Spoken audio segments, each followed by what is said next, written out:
Stephan, you ever see my new cat? It's going crazy over there. Oh boy. Lord have All right. mercy. All right. Let's hit the button. Go live here. Going live Lord now. have mercy. I want to see this new cat. Hang on, hang on. We're going live here. Yeah. And then we're going live here.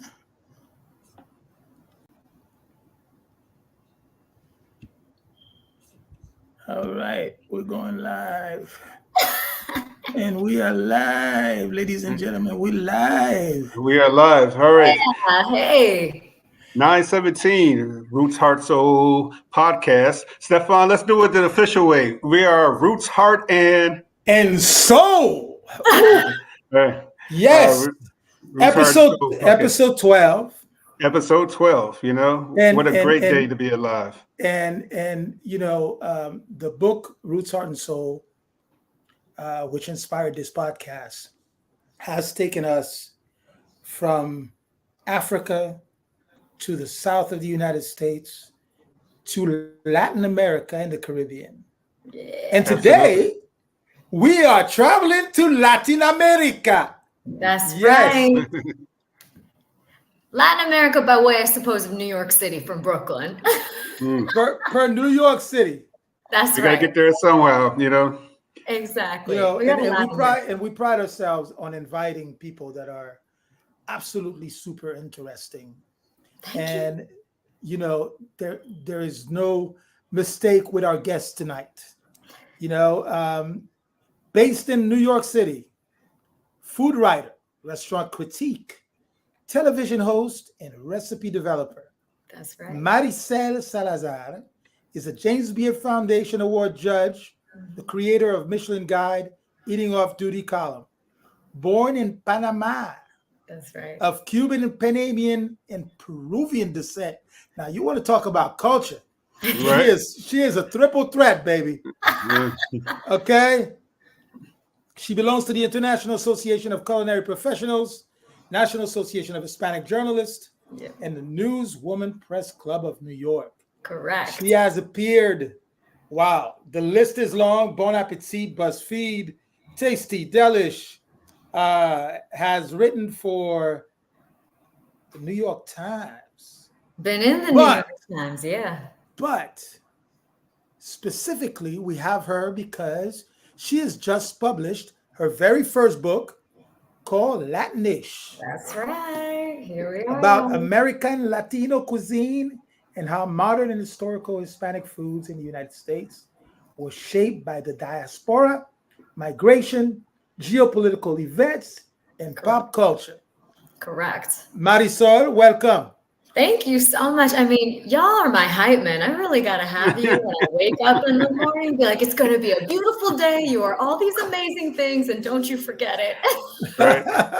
Maybe going to be a hype man. Like, what was that in Living Color? You know, showing our age here. You know, when everyone was the hype. Anyway, I digress. I'm showing my age here. You know, so you know, welcome to RHS Roots Heart Soul on Heritage Radio Network. We are so thrilled to have you here with us. We met at actually a Heritage Radio event in New York, you know, at board member Chadwick Boyd's place, you know, introducing the world, a new world to Roots Heart Soul as well as Heritage Radio. And it's so fantastic to have you on your show and talk about your book, Latinish, you know. Thank you. And so much. One of the great things, you know, I find about cookbooks is, you know, not only the recipes have to be great, but there's a story that has to be told, you know, and it's not just enough to, you know, to write great recipes and just give us some background on what is the story you're telling in this wonderful cookbook that you've written. Chef Stephan gave a really good overview of what the book is about. And this is not a traditional Latin American cookbook. And I make that very clear in the book. This is about American Latino cuisine. So how Hispanic food has been changed, shaped, and evolved here in the United States. You know, one of the easiest way for folks to connect with this is, you know, y'all know Tex-Mex. That's a famous brand, famous subgastronomy of American Latino cuisines.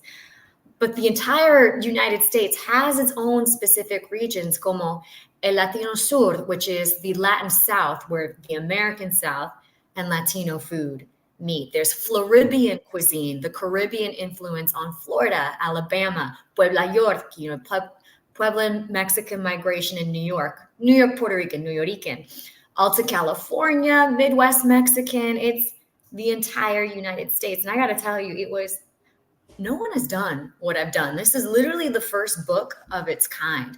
Yeah, there's cookbooks already on Tex-Mex. There's some on Southern Hispanic cuisine in the American South, but no one has done what I've done, which is the undertaking and ambition to survey the entire United States and their specific regions of American Latino cuisines. And shoot, it was a big effort, but I'm so proud and happy to do it because it is a popular food. I wanted people to celebrate it and not be ashamed. And you don't have to be Hispanic or not to appreciate this book, because this is an American cookbook, not traditional Latin American.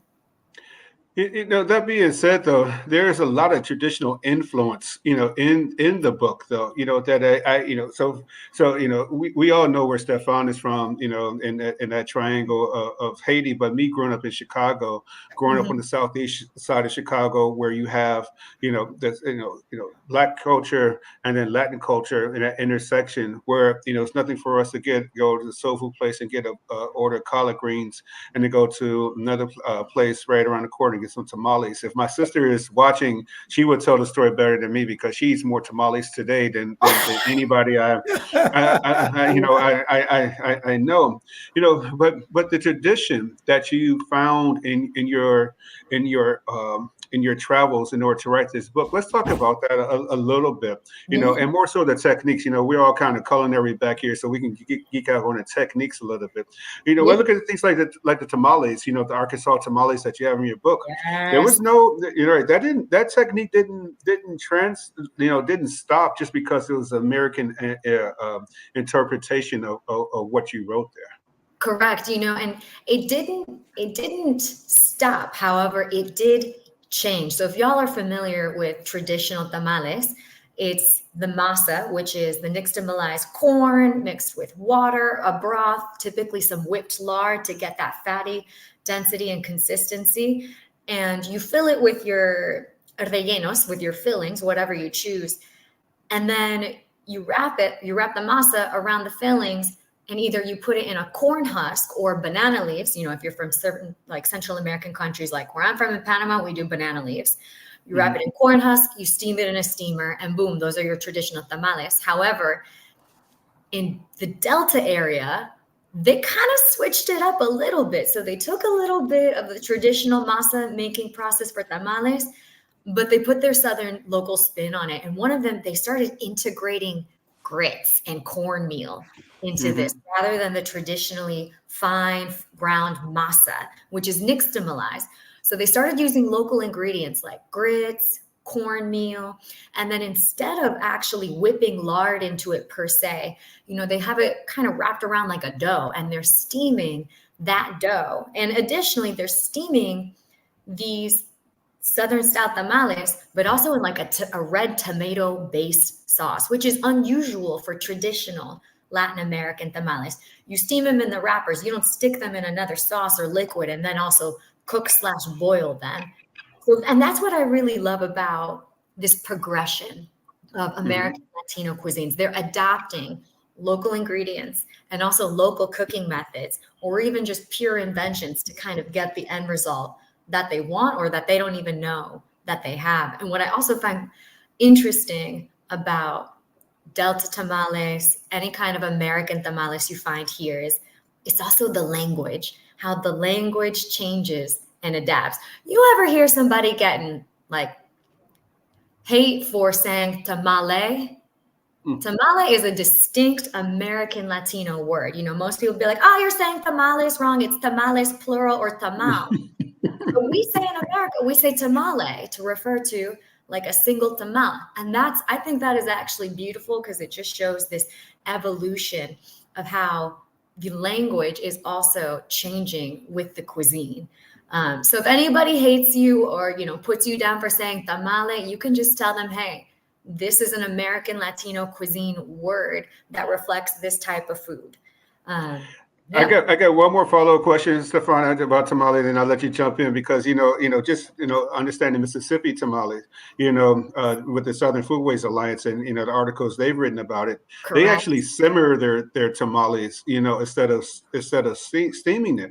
But I want to go back to one thing you talked about in the technique because the way you described it. I also look at the Jewish community and the way they make matzo balls, and matzo balls are kind of folded, in that same way. They use chicken schmaltz, which is chicken fat, and things like that. So here it is. We have this intersection of tamales, and you're talking about the American side of this Latin cuisine, but also it kind of translates in the same way that I see the Jewish community, take those things and put them in, and so we can, really, have this linchpin of that influence of culture inside of another culture based on techniques.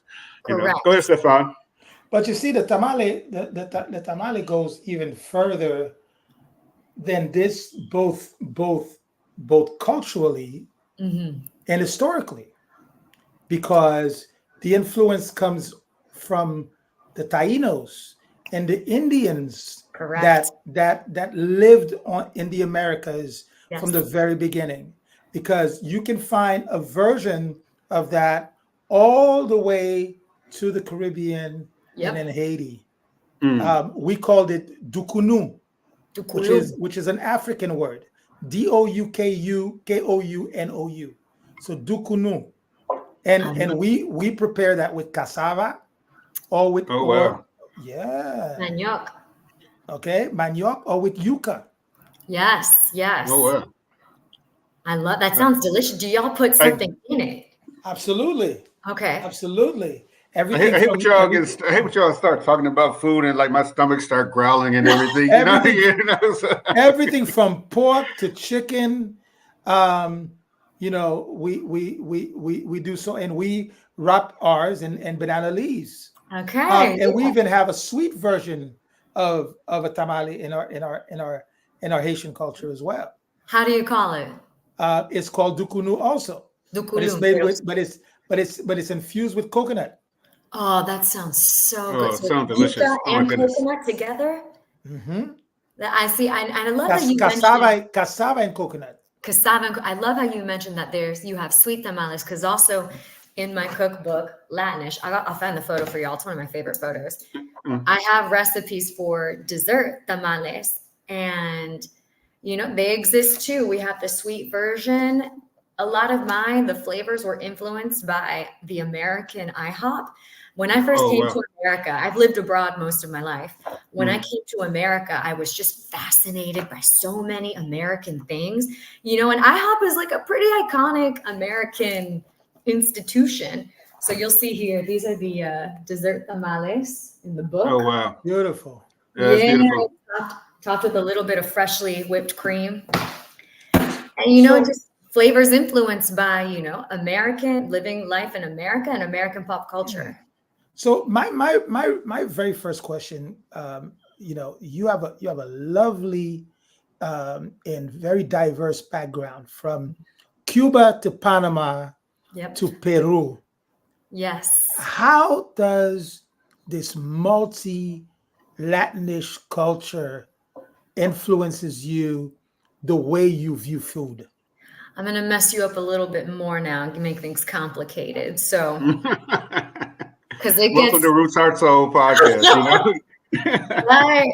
When people ask me like, "Hey, Marisol, where are you from?" I'm like, "All right, I'm going to try to give you the shortest version that I possibly can." So, I was born in Panama. And the reason I was born in Panama was because my family is originally from Cuba, but because of the dictatorship during the Castro era, they had to flee. So they dispersed to different parts some stayed, but they dispersed to different parts of the country. Originally, my grandma from Havana went to Washington, D.C., where she met my grandfather, who was a politician in Panama. And, she was a dancer. So it's a classic combo. Politician and dancer get together, they get married. Moved back to Panama where, they have my mom, where I was born, where my family was born. My paternal grandfather is from Lima, so that's my Peruvian descent. So you have this Cuban, Peruvian, Panamanian. But the reason I sound like this, which is incredibly American, is because I've grown up on military bases all over the world the Oh, majority wow. of my life. So I was living in Panama till I was about 4 or 5. And then I went to Okinawa, Japan. I'm sorry, I actually went to Hawaii first. Forgot about that one. So I lived in Hawaii for several years. And then we moved to Japan for several more years. And then that was followed by coming to the real United States, outside of Washington, D.C. and Northern Virginia, since in San Antonio, upstate New York, back in D.C. So I'm oh God, I lived in so many places and then I lived in Madrid. So Wow. it's a bunch of different places. And to answer your question, all of these global life experiences have influenced, of course, how I see food. And I like to say, there is a huge difference between just visiting a place and living in a place, because sometimes when you just visit a place, you get a very high level, superficial contact or exposure with the culture. Whereas if you're living it day in and day out, that really starts to change and impress upon you your worldview. And so I'll tell you this, because also, Chef Stephan, you're from New York City, so you'll appreciate this. If New York City is a melting pot for cultures from all over the world, I always like to say an American military base is a melting pot for every single kind of American from each of the 50 United States. I met people from Idaho, Iowa, Seattle, all sorts of different places, while, being thousands and thousands of miles away from home. And what I always found interesting is whenever we get together for dinners or potlucks or what have you, is these people thousands of miles away in a foreign country would be like, hey, you know what? This is a burrito from my state in the US, a taco recipe from the city that I live in the United States. So growing up, I always had a sense of, okay, well, this is American Latino cuisine that comes from the United States. And then the food that my mom would cook us, traditional Cuban, Panamanian, what have you, that was distinctly separate. So growing up, I've always recognized that. And it wasn't until I became a professional food writer and a cook that I started realizing that not a lot of people got the difference. And if they did, Tex-Mex is obviously very different from traditional Mexican. If they did understand the difference, they shamed it. And that made me so mad, y'all, because why are we shaming a food that was created in the United States? It's by us, for us. So that really, just as professionally as a food writer and as a recipe developer, that really shaped, my niche, what I wanted to tackle. But you see, created in the United States, to me, is an oxymoron.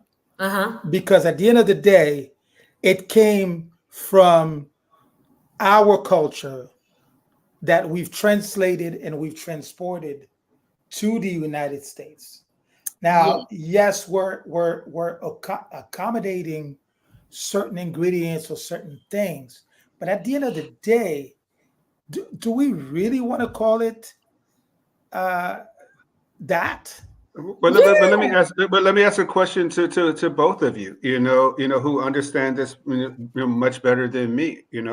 Is that it wasn't? Is it because of the advent of modern living where we can get these ingredients into all these areas that you can revert back to tradition, or is it that people just shun tradition based on the ingredients that are available to them in their area?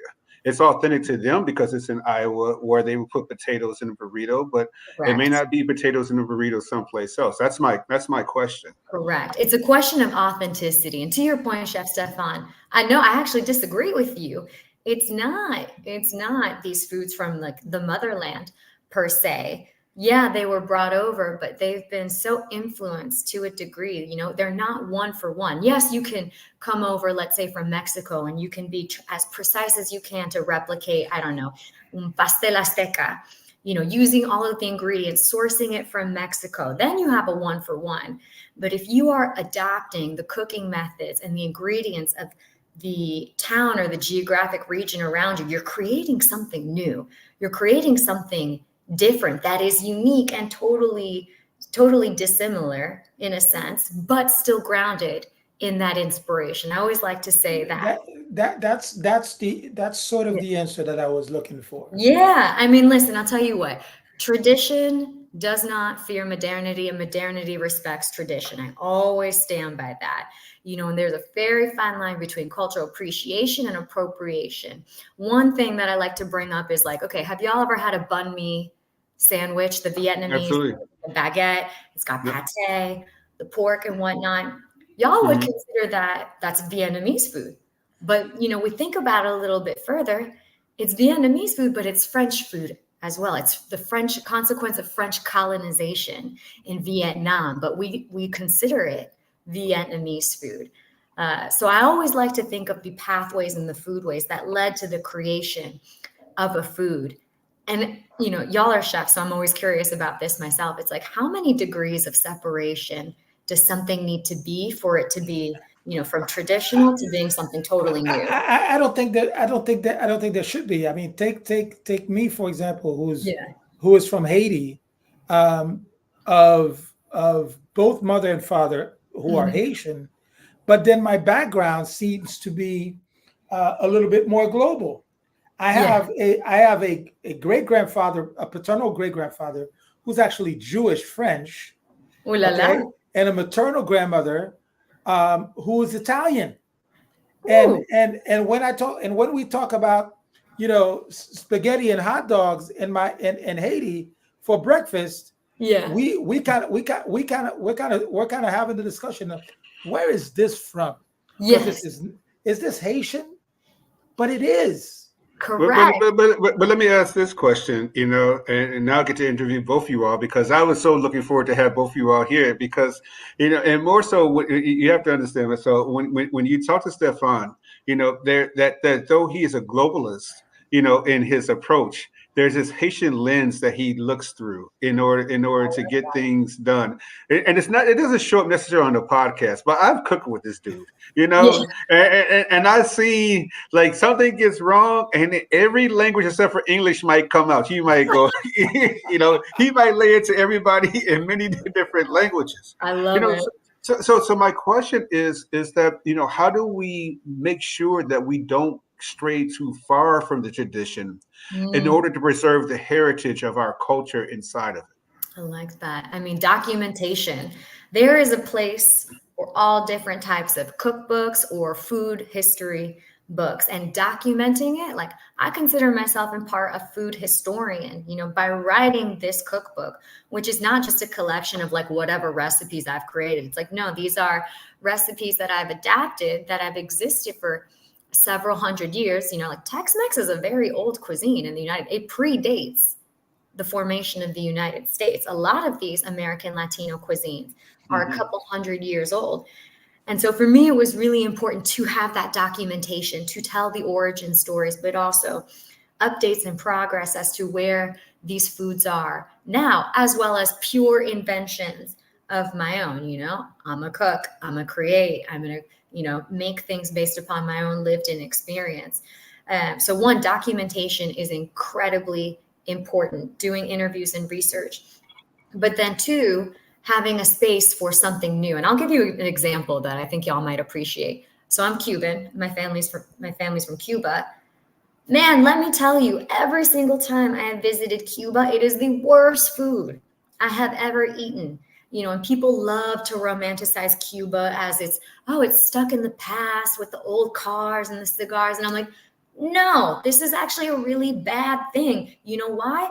The food sucks because they don't have access to proper ingredients.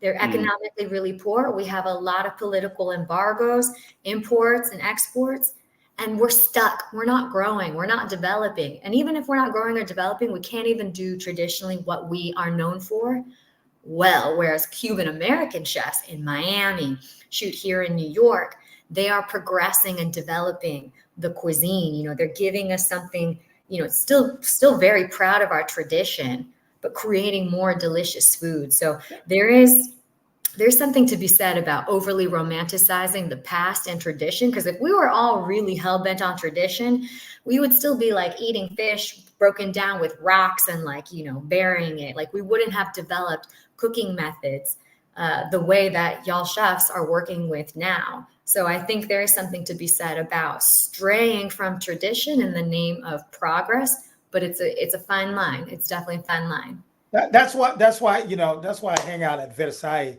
in Miami when I Right. want to eat some Yes. when I want to eat Cuban food. Correct. But as a chef, Yes. who is trying to, and I say this because when you look at Peru Yes. as a culinary powerhouse today, Yes. okay, tradition is extremely important. Correct. Even in modernizing the cuisine and making it global, Yes. the the the the the the the truest the trueness of that cuisine is because it is stuck and embedded into tradition. And this is Yes. one of the things that I talk about as a Haitian chef. I'm embedded into tradition because if I want to tell the true story of Haiti, um, as much as I want to modernize and be global about it, Yep. I have to stick to the essence of what that food is supposed to taste and be like. Correct. It does kind of beg the question of, to your point, Chef Todd, about accessibility and globalization, access to Mhm. ingredients. Well, shoot, at one point, will all our food be the same? Will we just have such a blending where it's all like the same thing? And it really does make me question where food is going in the future. So there is a lot of honor and kind of, beautiful to continue elevating and upholding the past because it's what sets us apart. It's what makes our cuisines distinct. And Right. shoot, I'm Peruvian. I'm so freaking proud of Peru with what we've done. World's 50 best Latin America, best Right. restaurant in the world, Central, and that is to your point, Chef Stephan, is because we've held on to our branding, which is our tradition, como ají panca, ají de gallina, ceviche, all of that. I just think the simplest things, I mean, just understanding potatoes, and talk about Peru. I mean, you cannot, a lot of times we contribute them to St. Patrick's Day, but really you got to talk about Potatoes Peru. are for us. Thank you. Yeah, you got to talk about. So we're 27 after the hour here on Roots Heart Soul podcast. We want to make sure everyone joins us on September 25th in Philadelphia for the Roots Heart Soul podcast with Heritage Radio Network. There's a big fundraiser for Heritage Radio Network in Philadelphia. There's going to be so many great chefs cooking 5-course dinner. It's going to be fantastic. So make sure that if you're in Philadelphia area on September 25th, you go and enjoy this 5-course dinner and everything like that. We're looking forward to hearing the stories about it. We're going to talk about the dinner afterwards, and make sure we talk about it on RHS here on Heritage Radio Network. That is so cool. Yeah, so it is so cool. Stefan brought up Cuba, and everything like that. And one of the recipes in your cookbook, the Cuba pizza, Yeah. and you talk about your background, being a world traveler, a global trotter, and everything like that. So, why pizza of all things, and understanding that in Roots Heart Soul, the book, people ask me like, why this doesn't belong here, that doesn't belong here, but I read the recipe like it does belong there. But why pizza? Correct. Why did you put that into the book? I'm not gonna lie, it's really about meeting people where they are. I mean, we're in America. People love pizza. I mean, shoot, I'm in New York City. We have some of the best pizza in the United States. So if you're trying to connect with someone, to get them to try a new cuisine, I always like to meet them where they are. Something like pizza is a vehicle to meet a lot of people where they are. And this Cuban pizza is very different from other styles of pizza. It's thick, not as thick as a deep dish Chicago style pizza. And it's not one of those thin crust crackers that I absolutely hate when it comes to pizza. It's a thick crust. And the way that we do the cheese is it's spread edge to edge. Like there's no border, no like little crust. It's to the edge, and we mix in our toppings into the tomato sauce and into the cheese. And our toppings are, classically Cuban and tropical, como plátanos. We put plantain slices, sweet plantain, como maduros, on top of it. Chorizo, just, salamis. You could throw in some bell peppers, just classic Cuban ingredients. And the history behind that too. Some people would be like, oh, why did you just make up a Cuban pizza? It's like, no, I didn't make this up. This started in Cuba because of Italian migration to the island. And it was transported when Cubans who were repatriating to America in Florida, in Veradero is either one of the places where it's purported to have been created, or Miami Beach. And they're bringing their pizzas, which just came as a natural convergence of immigration on the island to the United States. And that I actually find really beautiful. And I'm curious to hear Chef Todd and Chef Stephan in your experience. There's one thing that I really have hated, when a word that I despise, and it's come a lot up with this book, and people are like, oh, so these are fusion foods. I really hate the word. That's all. That's right here on my paper. To talk Really? about that. Okay. So to talk about that. So you preempted that. I'm gonna let Stefan go, and then we'll go. Go ahead, Stefan. Wait. Let me tell you right now. There's not a soapbox big enough for Stefan to stand on right now to talk about the word fusion. So we need some theme music, because he's about to go. Go ahead. Listen, no. Right. Thus the reason why we eat spaghetti in Haiti. Right. There's no fusion about that. Yeah. No, it's confusion, but it's not fusion. It could be. It could be. But it's actually a marriage of cultures that have come together and have created something new. Yes. Okay? The word fusion does not take place in that conversation.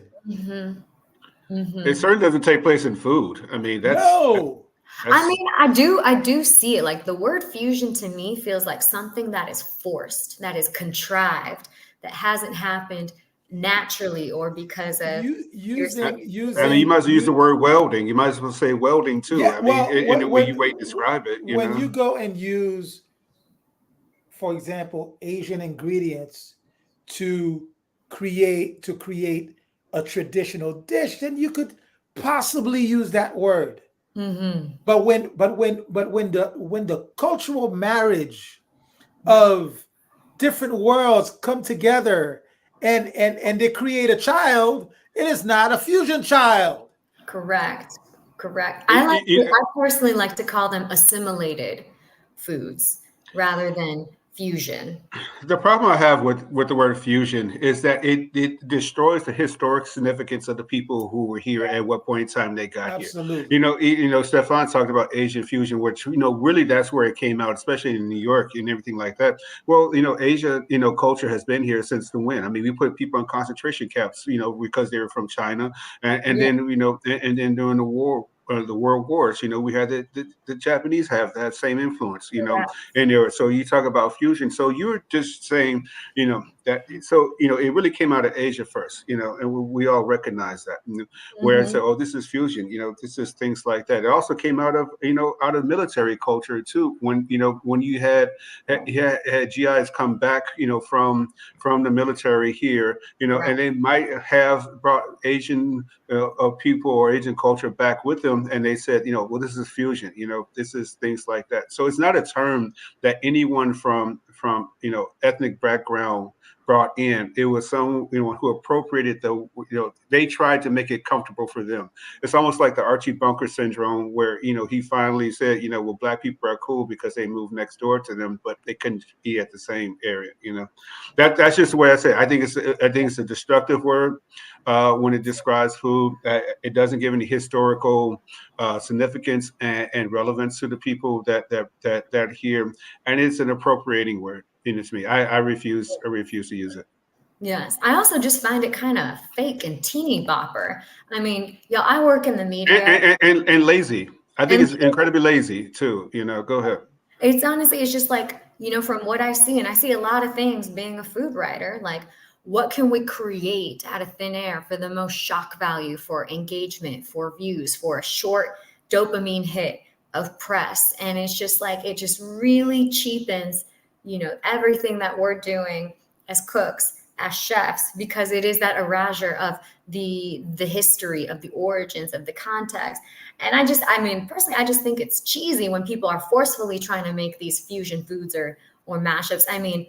With the exception of Dominique Ansel, he really had something with his cronut or whatever that has taken on a life of its own. Much respect to him. But, Stephan, I think you'll find this interesting. In the book, I have a recipe for Dominican beach spaghettis, spaghettis dominicanos, and it's literally. Oh boy! Oh my goodness! Oh boy! I'm sorry. I'm sorry. Why you're laughing? Because in Roots Heart Soul, we have a recipe for that too. But tell your story, and then we'll tell our story. Dominican beach spaghetti is very similar to the Italian immigration in Haiti that you were talking about, Chef Stephan. There was a huge wave of Italian immigration to the DR, and at that time under Trujillo, he he made pasta, in government-run pasta factories, which made it cheaper and accessible to Dominicans. And, of course, if you're hungry and you're trying to feed your family, you're going to go for what's cheapest. So, Dominicans started incorporating their own style of spaghetti from the Italian influence on the island. So adding like salamis, chorizo, evaporated milk, green olives, sazon. And then if you go even further, a typical way to eat is to take the Dominican spaghettis and put it in something called pan de agua, sobao. And that tradition also carried on to the Dominicans here in New York. And it's a hugely popular summer beach food, cookout food. And so it just reminded me your story about Haitian pasta. It's like Dominicans have one too. Go ahead, Stephan, and then I'll tell my story on spaghetti. So, talking about this, you are a multicultural, very accomplished person in the food world. How does that multicultural aspect has shaped you in the food that you've developed, but also on how you tell the story? Yeah, there is a term for what I am, and y'all might see some of yourself in this too. It's called third culture person. And I talk a lot about it in the book. So I was born in Panama, but as I told you, I grew up in military bases all over the world in different countries.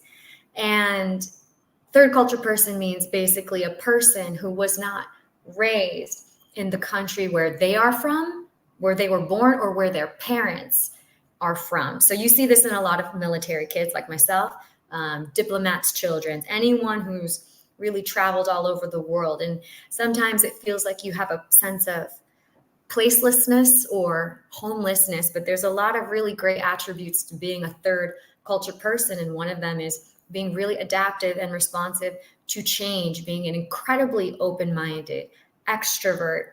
And so having lived through this third culture person lens, I have no predisposed notions about anything when it comes to food, because I've just been exposed to so many different cultures.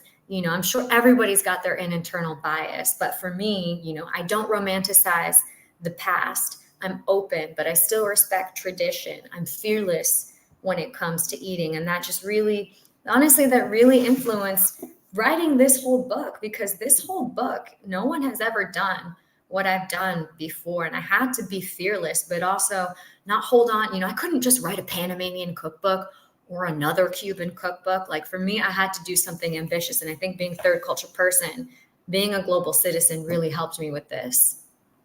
I'm going to, hold off on the spaghetti, because I think what needs to happen is that all three of us need to get together cook us some spaghetti, raise some money for Heritage Radio Network, I'm down for do a that. pop up, thing. So if you guys, and then first, and importantly, buy your book and look at that recipe, buy my book and Stephan book and put that together, and let's see how we can, make that.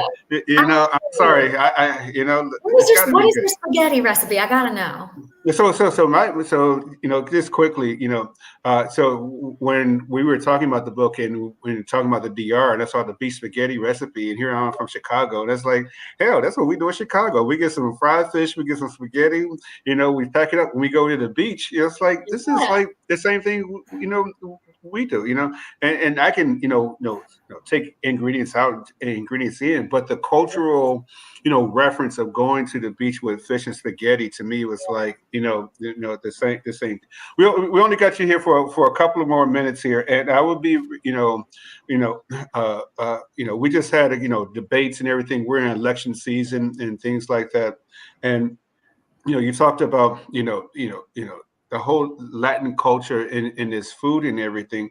But one thing that's important to us in these conversations when we talk about food, we actually are talking about people and Yeah. and all the debates of the border and everything like that. But one thing that before we wrap up here it's just how are people still interpreting food from the culture and this political climate? Mhm. Because it's still to this day, as much as we having these stripes on the political world, tacos are still considered, in the top three of foods eaten in the United States. Salsa is still the number one condiment, one of the number one condiments in here. Everyone's still buying pictures of margarita. Cinco de Mayo is as crazy. It's Christmas, Thanksgiving, Easter, and Cinco de Mayo. In this country. Mother's Day. Father's Day, we don't care about fathers, so we get no love, And Valentine's Day, I don't even know what that is anymore. But what is the climate around food, and everything for Latin culture, especially during the election? Yeah. I mean, sure, you nailed it on the head. I write this in the book, tacos are just as mainstream as apple pie in Yeah. America. You Mm. know, tortilla chips outsell potato chips. Uh, flour tortillas outsell hamburger buns. Mexican food is routinely the most consistently third requested food in the United States. And I just have to say this, if you can love our food so much, why can't you love the people? They're the ones that are making it. They're the ones that are bringing it. You go into majority of kitchens, I guarantee you walk into the back of house, cooks are probably going to be Hispanic, and they can cook anything. Right, absolutely. I So mean, the question comes to mind, following up with what Todd is saying. He's brought up his opponent Kamala's culture quite a few times. Yeah. Um, you know, and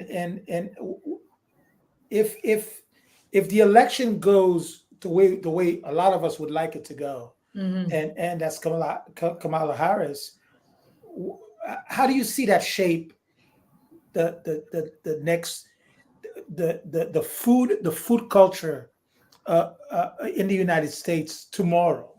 I mean, I think a lot of people will be less. First of all, a lot of people will be less afraid to be here. Their status in the United States, and when you're not afraid just to be in the country where you are, you can really progress and expand creativity. So, what that would mean, how I see it, is a lot more Latinos starting their own businesses. Because they're not in the shadows anymore because they're not afraid. Starting small businesses. A lot of Latinos. They're in the food industry because it is a gateway to financial independence and because people love our food.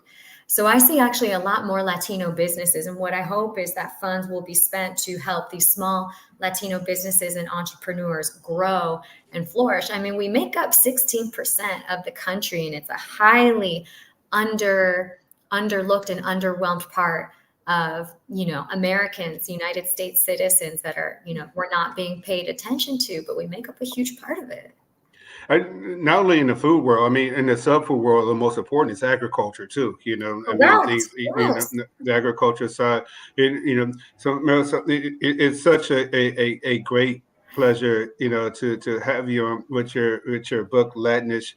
I am, I'm hungry right now. I mean, I'm excited to dive into that book right. and to see what you're sharing with us. Yep. And while we're on the subject of sharing your cookbook, Marisol, tell us and tell our viewers and the people that are listening to this podcast, um, one, where they can find you, Yeah. how they can follow you, and where can they get that amazing cookbook. I love it. Thank you so much, y'all. I am on Instagram at Marisol M Salazar, also TikTok Marisol M Salazar, Threads.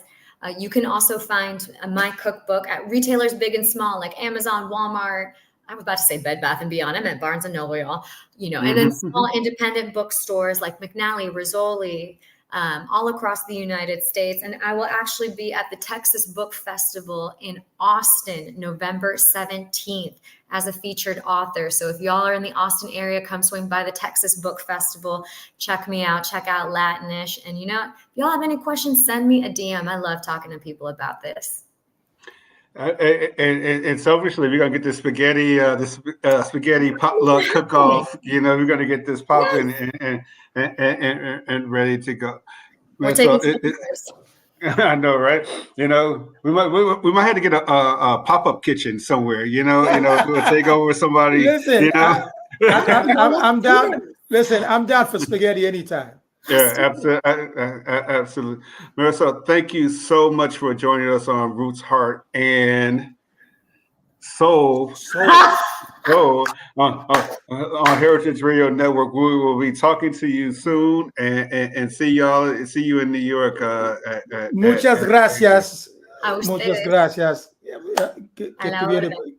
Que tú vienes para hablar con nosotros. Here we go again. Hey, we'll talk Thank to you you so soon. much. We had a wonderful time talking to you. Please make sure you follow Marisol M. Salazar on Instagram and get her book.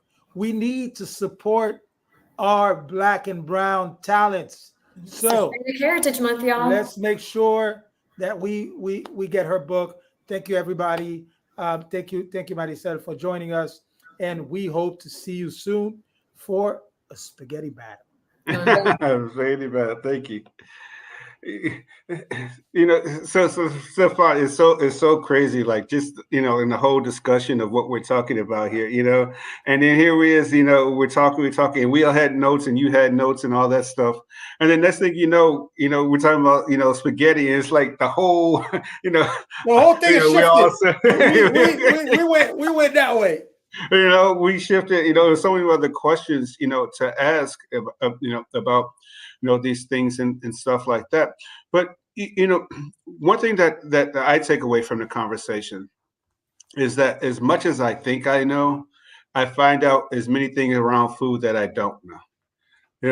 But you see, that's the beauty of. I think that's the beauty of our profession.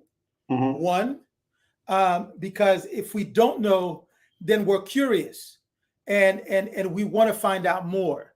And we want to really dive into the not only the food, but the culture and the story that's in front of us. And that's why I think the word roots, heart, and soul is such a beautiful word, right? Because it really it shares the deep rooted stories of so many people. So I love that word, and I love that Marisol has been able to really travel all around the United States and bring those Latin American or American Latino recipes to light, because those recipes are things that we've eaten somewhere in our travels in the United States, and sometimes we say, "Oh, this is just American food." But the thing is that I guess my question is when has it not been American food in some regards, where that the ingredients uh, are still part of how we all got here, and I'm confusing the statement a little bit in my mind, but some of the things have been done by assimilation. How do we assemble these things? Where did it come from, and things like that? Where grits in Chicago or up north can have sugar in them, where traditionally those grits would never have it. How do we fight that assimilation a little bit, where we don't lose the texture or the smell of grandma's kitchen in doing so? I don't think you lose the smell or the texture of grandma's kitchen, because regardless of where you're cooking this food, it had to come from somewhere. Hmm. It had Hmm. to come from somewhere.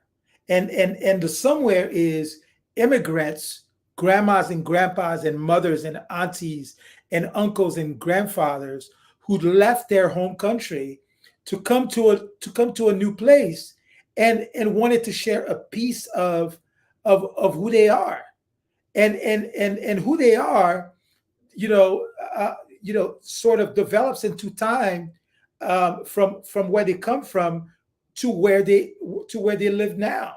So American food, and by definition, is the essence of what immigrants are. Well, Wherever it is that you're from. I mean, I just fascinated by the book when I looked at it and saw it, and you know the, the things that I saw in it. I saw different parts of myself in the journey of way I eat food and how I assemble food. Like the Arkansas tamales was one thing, knowing the Mississippi tamales that I know, and my sister in tamales, but also understanding tequila, the way I look at tequila and things like that. And then the appreciation of desserts, where I think that a lot of times in the restaurants, the desserts gets kind of shunned to the side. Forgotten. They're You're right, forgotten. right, They're left and behind. right, It's a and second these things, thought. and these things are not second thoughts. No, they're These not. things are, in the book. It's not as it wasn't because I had to have desserts in the book.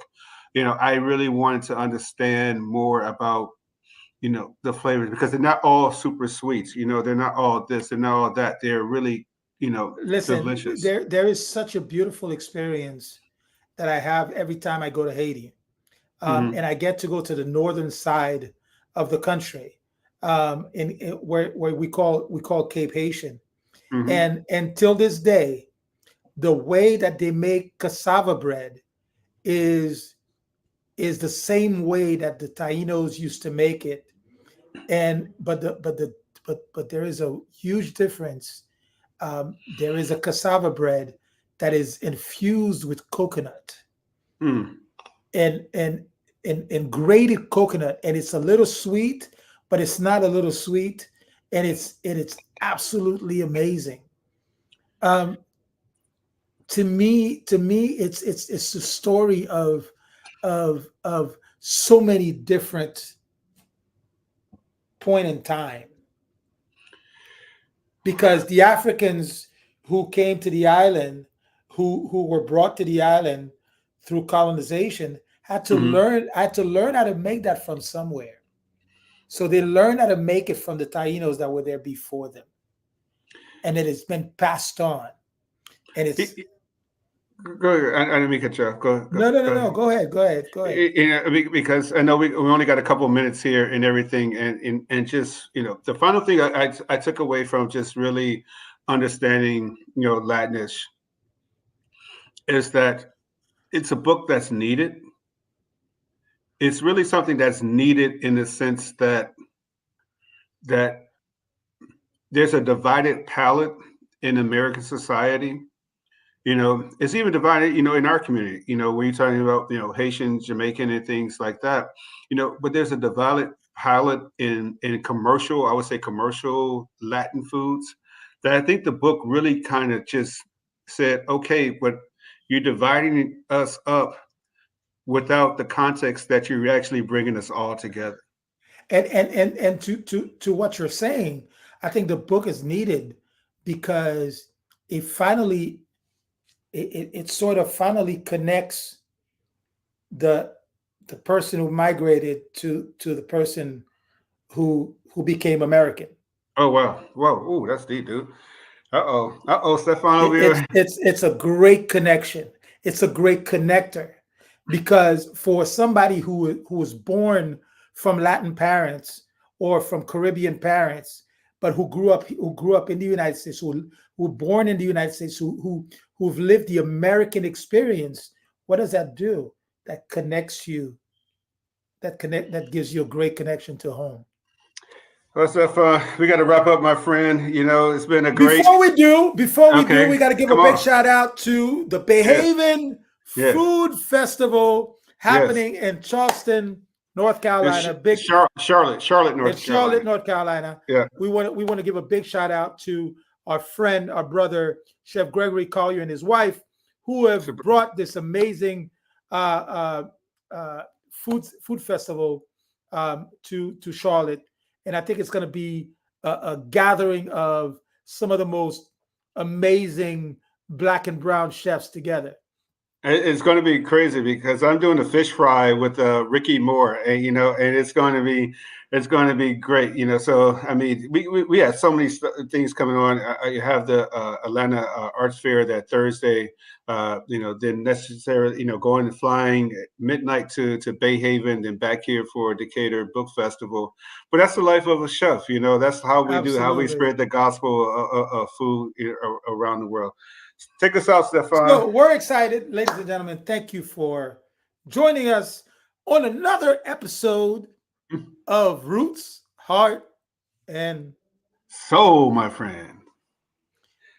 stay safe. Be safe. Make sure you subscribe to our YouTube channel, Roots, Heart, and Soul Podcast, and you follow us on Instagram, Chef Todd Richards and Chef Stephan.it, and of course, Roots, Heart, and Soul Podcast.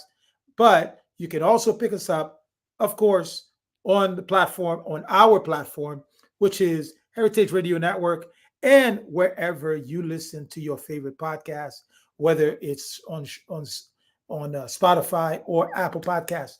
Ladies and gentlemen, again, thank you for joining us on another episode, and we will see you next Tuesday.